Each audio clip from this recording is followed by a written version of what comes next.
ဒီဒုက္ခနဲ့တွေ့နေတဲ့အချိန်မှာအမျက်ထုတ်နိုင်ဖို့လိုတယ်။အော်ဘဝဆိုတာဒီလိုပါလား။မမျှော်လင့်တာတွေဖြစ်မယ်။ဘာမှသေချာမှုရေရာမှုမရှိဘူး။ဒါကြောင့်ဟိုတနေ့ကတော့ဘုံဘုံစောင့်ဖို့ကလေးရေးပြသေးတယ်။နော်အတုပမရဏနုဒ္ဒတိကမ္မထစီပြန်ဖို့ပေါ့လေ။အကြောင်းစုံလှလူဘဝဘာမှမရေရာ။ကြုံနိုင်သည်ဘေးစုံအောင်တွေးနေရေးမသေးကြ။အကြောင်းတရားတွေကအစုံလောက်ခဲ့တာ။အဲ့တော့လူဝါကြီးမှာမနှက်ပြန်ဘာဖြစ်မယ်ဆိုတာဘယ်သူမှမသိဘူး။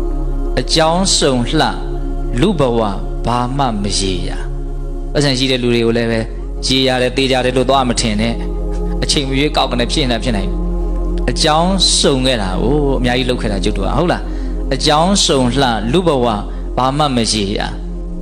ကြုံနိုင်သည်ဘေးစုံအောင်တွေးနေရေးမသေးကြကြုံနိုင်တဲ့ဘေးတွေကစုံအောင်တွေးမယ်ဆိုရင်နေရေးမသေးကြဘူးဆိုတာထင်ရှားတယ်အမျိုးမျိုးသောအကြောင်းတရားကြောင့်ဒီခန္ဓာကိုယ်ကြီးကဘာဖြစ်နေတော့ပျက်စီးနိုင်နေဟုတ်ရဲ့လားဒါကြောင့်ဦးဇင်းတို့နောက်ဆုံးနော်အကောင်းဆုံးအမြင့်မားဆုံးအမြင်ဆိုတာအဲ့ဒါကိုပြောတာ